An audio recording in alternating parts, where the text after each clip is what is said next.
要在画布当中表现那种真实的幻觉。其实这种所谓的在二维的画布上表现三维的空间，其实就是一种视觉上的幻觉，对吧？好，那么在这个期间，刚才这件叫绘画艺术的语言，前面这件啊，到了这件作品呢，被称为信仰的语言。我们前面讲的维米尔信这个天主教，为了跟他太太结婚，他改信从新教变成了天主教。那么有人说，哎，他是真诚的，他真信了天主教，所以他才皈依的。好，当时我们提到的这张画叫《信仰的预言》，提到了这件作品。但这件作品是70年代才创作的啊，但是非常的完美。在维米尔的创作当中呢，预言画是占有一席之地的。因为有一些资料呢显示，他曾经呢多次借助于有一本当地荷兰有一本书，当然这是一个翻译版本，叫《象征寓意手册》，就是什么图像象征什么，什么图像象征什么，他去对照过这个东西来辅助他的创作，给他的这个预言画呢提供线索。那这件作品呢藏在这个纽约大都会博物馆，是他后期的一个就是抽象性和纯粹感越来越强烈的这么一件预言画。这个画呢创作于是荷兰共和国禁止公开举行弥撒这个阶段。那国家禁止公开举行弥撒，可是天主教徒肯定不答应，对不对？那这时候一定会产生很多想要表达却不敢公开表达的东西。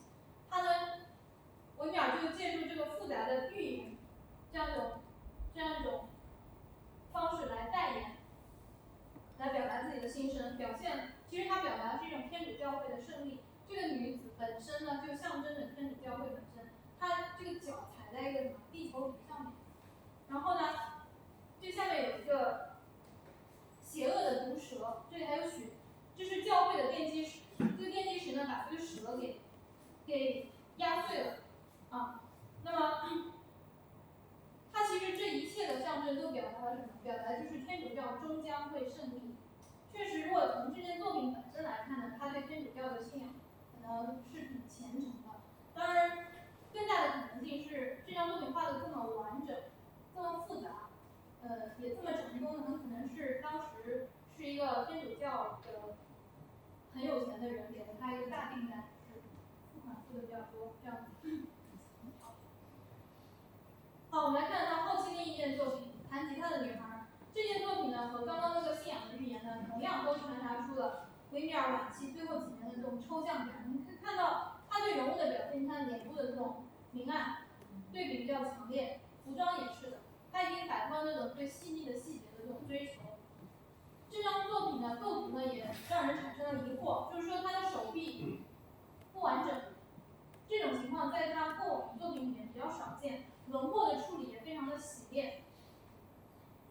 其实在这个阶段，维米尔其实正经历一场经济危机。这个经济危机倒不一定是他个人的，不完全是他个人的原因。就是1672年的时候，法国人入侵荷兰，是对荷兰的经济产生了重创。也就是说，画家们的订单锐减，所以他们很多画呢是卖不出去的，或者说没有人来下单。这时候他们的生活就会陷入困顿。而维米尔1675年去世的时候，他妻子就这样说，就是其实他是因为他要养一个很大的家庭，他是在这种焦虑和困顿当中突然去世了，43岁，算英年早逝。好，但是在他后期仍然是创作了一些伟大的作品，不能用很多来形容他。这个呢，就是他所画的天文学家。这个天文学家呢，其实维米尔可能是对技术和科学就是挺感兴趣的，他可能长期关注这方面的发展。他有2件作品，一个是天文学家，一个是地理学家。有人推测或者说猜测，这个模特呢就是他的那个好朋友，那个光学家。对。那在这个作品当中呢，他这个人物手上碰到的这个球是天球仪，也是当时欧洲的一个发明。对，天球仪。然后桌面上翻开的这个东西是一个天文手册，而且据说翻开的这一章是关于恒星的这一章，所以它每一个细节呢都非常的就是讲究。背景当中挂了一张画，我们现在看不太清楚，这张画应该画的是就是圣经故事摩西获救这样一个故事，象征着神圣的天意，就是跟天文学家的活动来形成一个对照，这是宗教的，这是科学的，它形成一个对照。这个其实当时荷兰的这一类主题也很常见，我们等一下会看到有其他的作品，这是地理学家。地理学家呢在用圆规